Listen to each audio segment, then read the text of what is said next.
Hi అండి వెంకటేష్ గారు, ఎలా ఉన్నారు? బాగున్నా. How you? ఫైన్ ఫైన్ అండి. ఏంటి సార్, ఏంటి సినిమా రావ్ బహదూర్? యా ఒక లాంగ్ టర్మ్ డ్రీమ్ అండి ఈ cinema. So finally getting an opportunity to show it to audience. Okay okay okay. అంటే ఈ కథ రాసుకోవడానికి మీకు ఎన్ని రోజులు పట్టింది? ఇది కంచపాలెం తీస్తున్నప్పుడే ఐడియా స్టార్ట్ అయిందండి. బట్ 2-3 ఇయర్స్ దీని మీద ఐ మీన్ లైక్ నడుస్తుండేది ఆలోచన. అంటే మనకి చాలా కథలు ఉంటాయి కదా. ప్రతి కథ అప్పుడప్పుడు బయటకు వచ్చి కొంచెం ఫామ్ తీసుకుని మన లోపలికి వెళ్ళిపోతుంటుంది. కోవిడ్ అయిన తర్వాత, ఫస్ట్ వేవ్ అయిన తర్వాత మా అమ్మగారికి సర్జరీ అయింది. I was taking care of my mom, like surgery. Okay. మా అమ్మని చూసుకుంటూ ఆ టైంలో ఎందుకో కానీ ఇది తన్నుకొచ్చింది బయటికి. ఇక మొదలుపెట్టాను రాయటం. 6 డేస్లో ఫస్ట్ డ్రాఫ్ట్ అయిపోయింది. అంటే 3 ఇయర్స్ మ్యారినేట్ అయింది, 6 డేస్లో ఫస్ట్ డ్రాఫ్ట్ అయిపోయింది. 3-4 ఇయర్స్ యాక్చువల్లీ 4 ఇయర్స్ ఆలోచన పెరిగి పెరిగి పెరిగి రాయటం మొదలు పెడితే ఫస్ట్ డ్రాఫ్ట్ 6 డేస్లో అయిపోయింది అనమాట. సో అక్కడి నుంచి ఇంకా యూనో యాజ్ టైం అంటే బేసిక్లీ ఇట్లా చాలా రోజులు అవుతూ వచ్చింది కదా మెటీరియలైజ్ చేయడానికి. ఈ ప్రాసెస్లో చిన్న చిన్న ఇంప్రూవైజేషన్స్ జరిగినాయి. బట్ మూల కథ 6 రోజులు పట్టింది రాయటకి. ఓకే. కథ ఫస్ట్ ఎవరికి చెప్పారు? వాళ్ళ రియాక్షన్ ఏంటి? ఫస్ట్ అంటే చాలా మందికి చెప్పానండి నేను. బిఫోర్ రాబోతు స్టార్ట్ అవ్వకముందు, షూట్ స్టార్ట్ అవ్వకముందు ఇప్పుడు ఇది కాదు, నేను ఫస్ట్ రా మెటీరియల్ రాసుకున్నారు కదా, అది ఎవరితోటో ఒక కన్వర్జేషన్ ఉంటుంది డెఫినెట్గా. ఫర్ సమ్ రీజన్ అది నేను అలా ఏం జరగలేదండి. అంటే నాకు కంచపాలెంకి జరగలేదు, అది దీనికి జరగలేదు. ఒకరికి చెప్పి వాళ్ళ ఆమోదం పొందిన తర్వాత అంటే ఆమోదం అంటే వాళ్ళు ఇంప్రెస్ అవుతున్నారు ఇది ఈ కథకి అన్నప్పుడు రాయను నేను. నా ఆలోచనలో స్టార్ట్ అయిన కథల్ని కథగా రాసిన తర్వాత చెప్తాను ఎవరికైనా. మనం బేసిక్గా ఏ ఐడియాని ఎవరితో షేర్ చేసుకున్నప్పుడు ఇది బాగుంది, ఇది బాగలేదు, ఇక్కడ ఏదో ల్యాగ్ ఉంది కదా అనే చిన్న డిస్కషన్ పాయింట్ ఉంటుంది కదా, అలా ఏమన్నా జరిగిందా? లేదండి. మోస్ట్ ఆఫ్ ద టైమ్స్ అంటే ఫస్ట్ ఇనిషియల్గా స్టోరీ అండ్ డెవలప్మెంట్ కన్సల్టెంట్స్గా నాకు పూజ గారు అండ్ మీనా గారు అని ఇద్దరు. పూజ గారు అంటే ఇప్పుడు మహాకాళి ఫిల్మ్ తీస్తున్నారు కదా, డైరెక్ట్ చేస్తున్నారు కదా పూజ. ఇంతకుముందు మార్టిన్ లూథర్ కింగ్ చేశారు. వీళ్ళు నా స్టోరీ అండ్ డెవలప్మెంట్ కన్సల్టెంట్స్ అనమాట. ఈ ఫస్ట్ డ్రాఫ్ట్ అయిపోయిన తర్వాతే వీళ్ళైనా వచ్చేది. Okay okay. నేను అదే basically I don't go for first నాకు వచ్చిన ఆలోచనకి వ్యాలిడేషన్ పొందిన తర్వాత రాయటం మొదలుపెట్టను. రాసిన తర్వాత దీంట్లో ఏమున్నాయి, దీనికి ఏం సమకూర్చాలనే ఆలోచనలు ఆ టైంలో ఐ కన్సల్ట్. సో అండ్ వాళ్ళ క్రెడిట్స్ కూడా ఇస్తుంది, కన్సల్టెంట్స్గా క్రెడిట్స్ కూడా వస్తాయి వాళ్ళకి. మీరు స్టోరీ రాస్తున్నప్పుడు మీలో ఒక క్వశ్చన్ బిగిన్ అవుతుంది, ఎక్కడో ఒక చోట ఒక క్వశ్చన్ ఎరైజ్ అవుతుంది. అది ఎలా ఉంటుంది? ఈ కథకి ఎలాంటి క్వశ్చన్స్ రైజ్ అయ్యాయి? కథ పరంగా క్వశ్చన్స్ అంటే కనుక ఒక పర్సన్, ఫర్ ఎగ్జాంపుల్ ఒక యాంటీ హీరో, వీడు ఒక anti hero. Okay, so let's say anti hero అనుకుంటే వీడు ఇలా తయారవడానికి కారణం ఏమై ఉంటాయి అనేది ప్రశ్నలు అండి. ఆ ప్రశ్నల నుంచే కథ, దానికి సంబంధించిన సంఘటనలు అన్నీ కూడా ఫామ్ అయినాయి. ఇలా తయారై ఉంటాడు అనే ఆలోచన నుంచి సన్నివేశాలు డెవలప్ అయినాయి నాకు. మీ కథలో విలన్ ఒక ఆలోచన లేకపోతే ఒక వ్యక్తి? బేసిక్లీ విలన్ అనేది రైటింగ్ టర్మ్స్లో, స్క్రీన్ ప్లే టర్మినాలజీలో యాంటగనిస్ట్ అనుకుంటే, యాంటగనిస్ట్ కెన్ బి మీకు సన్నివేశం అనేది ఒక సందర్భమో లేదంటే ఒక సిచ్యువేషను యాంటాగనిస్టు ఈ సినిమాలో అనేది ఏదైతే ఉంటుందో. నేను రైటింగ్ ఆఫ్టర్ కన్సెప్ట్ నేను వెళ్ళి రైటింగ్ స్కూల్కి వెళ్ళాను, రైటింగ్ నేర్చుకున్నాను. సో ఒక సిచ్యువేషన్ మనకి విలన్ అవుతుంది అనేది ఏదైతే ఉందో వాళ్ళు దాన్ని ఫస్ట్ క్యాన్సిల్ చేశారు. ఓకే. ఒక యాంటగనైజింగ్ ఫోర్స్ ఉంటుంది, అది అతను ఖచ్చితంగా విలనే అవ్వాల్సిన అవసరం లేదు. నీ పక్క నుండి నీ స్నేహితులు కావచ్చు, నీ లోపాలు తెలిసి, అంటే ఆ ప్రొటాగనిస్ట్ లోపాలు తెలిసిన వాడు ఎవడైతే ఉంటాడో వాడు can be your antagonist. Because వాడు ఈ లోపాలతో నువ్వు తీసుకున్నటువంటి జర్నీ ఏదైతే ఉందో దాన్ని వాడు ఆపలేదు. కాబట్టి కూడా నువ్వు పడ్డ ఇబ్బందులు కావచ్చు, హీరో అయ్యే ప్రయాణంలో, ఒక ప్రొటాగనిస్ట్ హీరోగా మారే ప్రయాణంలో నీ లోపాలు ఇవన్నీ తెలిసి కూడా ఆపనోడు ఉంటాడు కదా, నువ్వు ఇబ్బందులు వాడు కూడా యాంటగనిస్టే కావచ్చు. అండ్ అలా అనే కాదు, ఇంకా many things. Just situation can not be an antagonist. There will be definitely in the world, if you find antagonist దొరికేస్తాడు. వాడు విలన్‌గానే కనపడకపోవచ్చు. ఇంకొక ఫార్మ్‌లో ఉండొచ్చు. ఇక్కడ మనం మాట్లాడేది ఏంటంటే, ఒక సిట్యుయేషన్ గురించి కాదు. వాడి ఆలోచన పరిధి అలా ఉంటదా? లేకపోతే ఒక వ్యక్తే విలన్‌గా మారతాడా అనేది? వాడి జీవితంలో విలను వాడికి. హ్మ్. యాహ్! ఓకే. రావు బహదూరే వాడి విలను. హ్మ్. కాకపోతే హూ హీ ఫైట్స్ విత్ అనేది మన సినిమాలో మీరు చూస్తే తెలుస్తుంది. ఓకే. ఓకే. ఓకే. రావు బహదూర్‌కి సత్యదేవ్‌ని ఎన్నుకోవడానికి కారణం ఏంటి? అంటే మీతోటి ఆల్రెడీ ట్రావెల్ చేసాడు, కొద్దిగా ఫ్రీగా ఉన్నాడనా? లేదా ఇంకా వేరే రీజన్స్ ఏమైనా ఉన్నాయా? లేదు. యాక్చువల్లీ నేను మీకు ఇది కపుల్ ఆఫ్ టైమ్స్ ఇంతకు ముందు కూడా చెప్పా. వేరే సందర్భాల్లో, వేరే ఇంటర్వ్యూస్‌లో. నేను ఏ కథ రాసినా దాంట్లో సత్యదేవ్ హీరోగా చేయగలడు. ఓకే. చేయొచ్చు. హ్మ్. అంటే నేను ఏ కథ రాసినా కూడా దానిలో ఎందుకని అంటున్నానంటే it's not about my opinion on him as an actor. It is him as an actor that is actually giving that scope అనమాట. స్కోప్. ఏ కంటైనర్‌లో పెడితే ఆ ఫార్మ్ తీసుకుంటాడు hmm. Satyadev.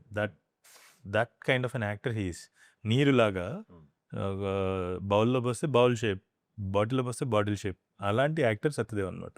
So that is the most important reason why he became Rao Bahadur also. What kind of movie రావు బహదూర్ అంటే కరెక్ట్‌గా one పాయింట్‌లో ఏం చెప్పగలరు? It's psychological drama. హ్మ్. ఒక్క పాయింట్‌లో చెప్పాలంటే psychological drama with tinge of magical realism హ్మ్. అని చెప్పగలను. అయితే ఒక కాంప్లెక్స్ కథని చాలా ఎంత వినోదాత్మకంగా చెప్పాలో అంత వినోదాత్మకంగా చెప్పబడినటువంటి కథ అనమాట. అంటే ఒక రియలిస్టిక్ వినోదం అంటే ఓన్లీ నవ్వే కాదు. నవ్వే కాదు. అన్ని అండ్ రకాలు. ఆల్ ఎలిమెంట్స్ ఉంటాయి. ఓకే. ఒక రియలిస్టిక్ ఇమాజినేషన్ మూవీలోకి ఒక సైకలాజికల్ థీమ్‌ని తీసుకురావడం అంత ఈజీనా? Not so easy. It takes effort, hmm. Thinking hmm. And ఏంటి ఈ సినిమా ద్వారా చెప్పాలనుకుంటున్న కథ, దాని తాలూకా థీమ్స్ ఏవైతే ఉన్నాయో all those things will help you hmm. To bring magical realism to life అనమాట. Okay. So that is what నాకు కూడా దాంతోపాటు psychological aspect of the film also help me అనమాట టు క్రియేట్ దిస్ వరల్డ్. ఈ జర్నీలో ఏమన్నా మీరు సైకాలజిస్ట్‌ని కలవటం గానీ, అలాంటి ట్రైన్ గానీ, లేపోతే అలాంటి స్టోరీస్‌ని ఇమాజిన్ చేసుకోవటం గానీ, సైకాలజిస్ట్‌ని కలవలేదు. కానీ దీంట్లో ఒక మెడికల్ ఆస్పెక్ట్ ఉంటది. ఓకే. దానికోసం ఐ వెంట్ టు ఆహ్, సినిమా రిలీజ్ అయిన తర్వాత అయితే ఇంకా ఎక్కడికెళ్ళానో చెప్పగలను. హ్మ్. I went to medical professional. Okay. ఆ ఫీల్డ్‌లో ఉన్నటువంటి ఒక సైంటిస్ట్‌ని కలిసాను నేను. ఓకే. ఒక జూనియర్ సైంటిస్ట్. హ్మ్. హ్మ్. ని కలిసాను. ఆమె నాకు ఎలా ఉంటది వివరాలు చెప్పారు. దాన్ని డాక్యుమెంట్ చేసుకున్నాను. హ్మ్. దాని కథ రాస్తున్నప్పుడు హ్మ్.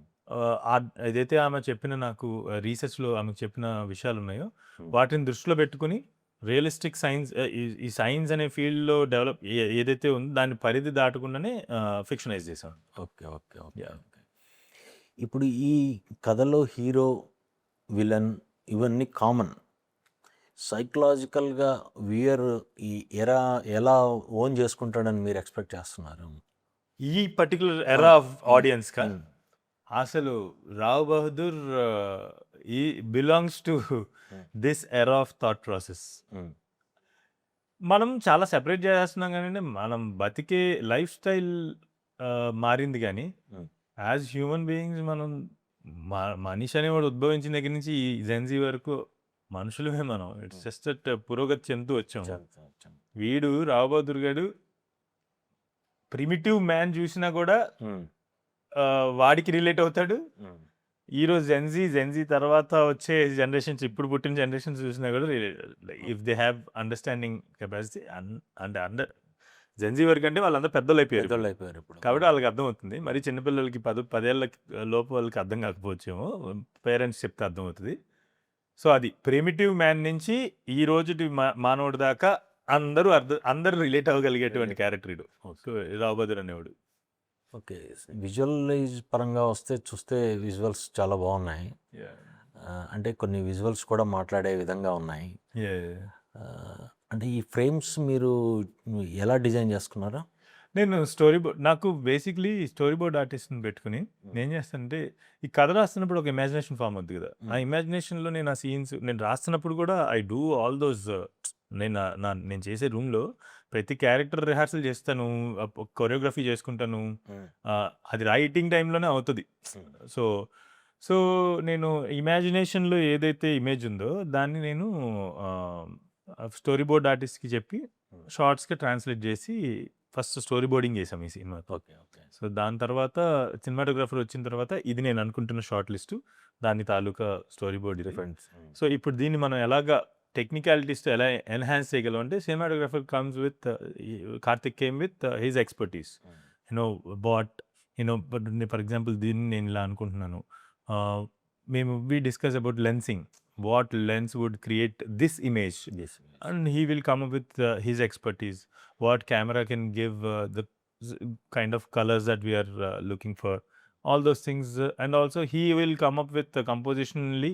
ఇప్పుడు నేను వేసిన మొత్తం స్టోరీ బోర్డ్ అండ్ షార్ట్ లిస్ట్లో if there is anything composition wise నేను మనం ఏమైనా యూనో చిన్న ట్వీక్ చేస్తే it will look like this అని నాకు ఒక నేను చెప్తాడు on set and like that. But before that ఇమాజినేషన్లో నుంచి షార్ట్ లిస్ట్ వస్తుంది, షార్ట్ లిస్ట్ నుంచి స్టోరీ బోర్డ్ వస్తుంది. ఓకే.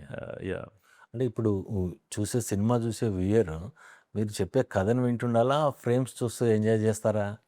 అవి అక్కడ కనిపిస్తున్నాయంటే నేను దర్శకుడిని కాదు, సినిమాటోగ్రాఫర్ కాదు. అబ్బా ఈ షార్ట్ భలే ఉంది కదా, ఆ కథలో కలిసిపోవాలి. షార్ట్ మేకింగ్ కావచ్చు, మ్యూజిక్ కావచ్చు, సౌండ్ కావచ్చు, anything has to tell a story. Okay. Cinema అయిపోయిన తర్వాత దాన్ని విజువల్గా ఇప్పుడు దీన్ని డైసెక్ట్ చేద్దాం అని కూర్చుంటే ఆడియన్స్ అయినా సరే లేదంటే విశ్లేషకులు అయినా సరే కూర్చుంటే అప్పుడు ప్రతి ఒక్క షార్ట్కి మీనింగ్ ఏంటనేది లేదండి ఈధర్ నేను చెప్పాలి, లేదా సినిమాటోగ్రాఫర్ చెప్పాలి, లేదంటే విశ్లేషకులు విశ్లేషించాలి. కథగా చూస్తున్నంతసేపు it is going to be a story. మీరు ఇప్పుడు మేమంతా ట్రైలర్లో పీసులుగా పెట్టాం కాబట్టి మీరు అరే షార్ట్స్ బాగున్నాయని మాట్లాడుకోవచ్చు అందరూ చూసిన వాళ్ళు. అండ్ సినిమా చూస్తున్నప్పుడు షార్ట్ మీదకి వెళ్ళదు, story telling. Every shot will tell you a story and you won't even think about the short while watching the film. Cinema చూసి బయటకు వచ్చే ప్రేక్షకుడికి మీరు వాడికి ఏదో ఒక కంక్లూజన్, ఒక సమాధానం ఇస్తారా? క్వశ్చన్ అరైజ్ చేసి పంపిస్తారా?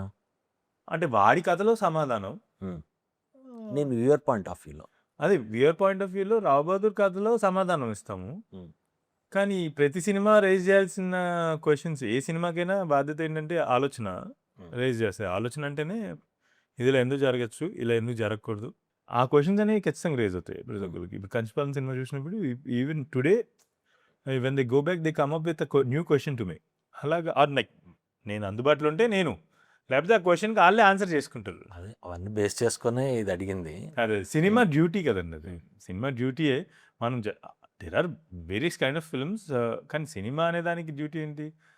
ఆడిటోరియంలో ఎంటర్టైన్ చేసేసి పంపించే సినిమా ఒకటైతే, ఆడిటోరియం దాటిన తర్వాత కూడా కొన్ని సంవత్సరాల పాటు నీతోనే ఉండి అది నేను ఎంటర్టైన్ చేస్తూనే ఉంటుంది. అంటే నీ థాట్స్ని, నీ ఆలోచనని ట్రిగ్గర్ చేస్తూనే ఉంటుంది కదా. That is another kind of film. So this is going to be the second kind of film అనమాట. ఓకే. ఫైనల్గా మీరు రషెస్ ఫస్ట్ కాపీ చూసుకున్నాక, మీ వర్షన్ ఏంటి? ఎవరైనా మన ప్రొడ్యూసర్స్ కానీ మిగతా వాళ్ళు చూసినప్పుడు ఏంటి? Everyone is absolutely happy. And ఒకటి అందరూ నా ప్రొడ్యూసర్స్ చెప్తుంది ఏంటంటే, నేనేం చెప్పానో అది యాజ్ ఇట్ ఈస్ తీసాను. నేనేం చెప్తున్నప్పుడు నమ్మకం కుదరకపోవచ్చు, నమ్మసక్యంగా ఉండకపోవచ్చు ఈ సినిమాలో కొన్ని సన్నివేశాలు. అది తెర మీదకి వచ్చినప్పుడు నా ప్రొడ్యూసర్స్ నువ్వు ఏం చెప్పావో అది యాజ్ ఇట్ ఈజ్ అలా ట్రాన్స్లేట్ అయ్యింది అని అన్నారు, which is a compliment to a director. Mahesh Babu garu అదే అడగబోతున్నాను. మహేష్ బాబు గారు చూసి నిన్న ట్వీట్ వేశారు కదా, ఎలా అనిపించింది మీకు? I'm on top of cloud 9. ఎందుకంటే మహేష్ బాబు గారు కంచపాలెం కూడా ట్వీట్ వేశారు. ఆయన ట్వీట్ వేసిన తర్వాత కంచపాలెం కూడా ఒక కొత్త ఆడియన్స్, పోస్ట్ రిలీజ్ ఆడియన్స్ దానికి పెరిగారు. నా మొదటి సినిమా చూసి ట్వీట్ వేసిన మహేష్ బాబు గారు ఈ సినిమాకి వన్ ఆఫ్ ద ప్రొడ్యూసర్స్ అవ్వటం ఒక ఇదైతే, ఆయన ట్వీట్ చేసినప్పుడు నాకు ఒక ఫీలింగ్ ఏంటంటే అండి, ఎందుకు హ్యాపీ అంటే సూపర్ స్టార్ ఆయనకి 1,00,000 పనులు ఉంటాయి. He took time to watch Kancharapalem, a film like of that scale and an attempt like that. He took time, he watched it and he made sure ఈ సినిమా గురించి జనాల్లోకి వెళ్ళాలి అని he made sure he tweeted it, okay, tweeted about the film. Now 8 సంవత్సరాల తర్వాత 6 ఏళ్ళు 7 ఏళ్ళ తర్వాత ఆయన నా సినిమాకి ప్రొడ్యూసర్ అవటం, ప్రొడ్యూసర్ అయ్యి నేను ప్రొడ్యూసర్‌గా మాత్రమే ఉంటాను కదా! సినిమాలకి తీసుకెళ్ళే ఈ సినిమా గురించి ఆడియన్స్‌లోకి తీసుకెళ్ళే బాధ్యత కూడా అనేది ఉంది అనేది. సినిమా చూసి టైం అంటే ఆయన ఎంత బిజీగా ఉన్నారు వారణాసిలో. కానీ టైం తీసుకొని ఆ సినిమా చూసి దాని గురించి ట్వీట్ చేసి జనాల్లోకి ఈ సినిమా గురించి ఇన్ఫర్మేషన్ వెళ్ళాలి అనేది. అదొక రకం అయితే హీ లిటరల్లీ అంటే ఆయన మాటల్లో ఆయన ఒక మాట అన్నారు. నేను సినిమా చూస్తున్నప్పుడు ప్రతి సన్నివేశంలోనూ డైరెక్టర్ ఏం చెప్పాలనుకుంటున్నాడో నాకు తెలుసు. అని అన్నారు. అది నాకు నిజంగా అంతకన్నా పెద్ద ఏమంటారు కాంప్లిమెంట్ అవసరం లేదు ఒక దర్శకుడికి. డైరెక్టర్ ఏం చెప్పాలనుకుంటున్నాడో ప్రతి సీన్‌లో నాకు తెలుసు. నాకు ఇట్ ఈస్ రియల్లీ క్లియర్ అని చెప్పి ఇంకా చాలా మాటలు మాట్లాడారు. దెన్ ఒక యాక్టర్ ఆయన కూడా పెద్ద యాక్టర్. ఒక యాక్టర్ అయ్యి ఉండి ఇంకొక యాక్టర్ పెట్టిన ఎఫర్ట్‌ని అర్థం చేసుకొని ఎంత ఎఫర్ట్ ఎందుకంటే ఆయన యాక్టర్ కదా! తెలుసు. ఆయనకు తెలుసు ఈ సినిమాలో ఈ యాక్టర్స్ అందరూ ఎస్పెషల్లీ సత్యదేవ్ కావచ్చు, దీప కావచ్చు అండ్ అదర్ యాక్టర్స్ కావచ్చు. Satyadev mainly because he is Rao బహదూర్‌గా ఆయనే ఉంటారు కాబట్టి most of the time on screen. ఎంత ఎఫర్ట్ పెడితే ఈ సినిమాలో డ్రామా ఇలా నిలబడుతదనేది ఆయన యాక్టర్ కాబట్టి ఆయనకు అర్థమైంది. ఆయన దాన్ని అప్రిషియేట్ చేయడం ఇంకొక యాక్టర్ ఉండి I really felt really happy. He is like I felt that all our efforts for 1.5 years like it took a lot of effort అండి. ఫిజికల్, మెంటల్ ఎఫర్ట్ చాలా. డైరెక్టర్ కావచ్చు, యాక్టర్స్ కావచ్చు.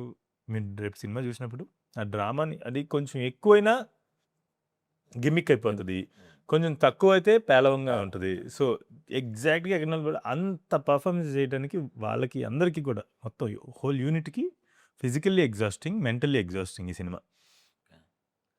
సూపర్ స్టార్ మహేష్ బాబు గారు లాంటోళ్ళు ఆ efforts అన్నిటిని exhaustion అంతా తీసేశారు ఆయన.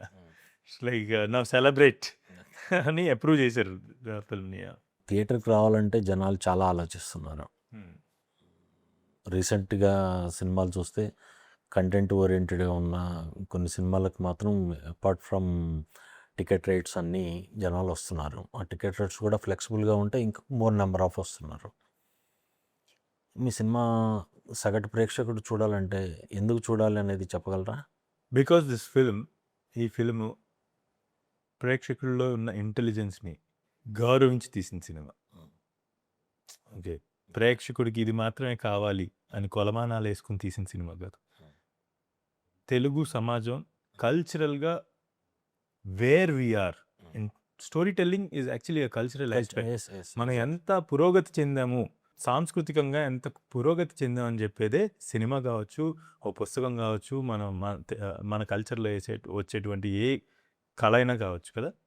Telugu cinema culturally we evolve to Rao Bahadur అని చెప్పుకోగలిగేటువంటి cinema. So it is not my something that I made for Telugu audience. Cinema చూసి టికెట్లు కొని ఇదే గారు. I made it with a lot of respect towards Telugu culture and the way people here can think.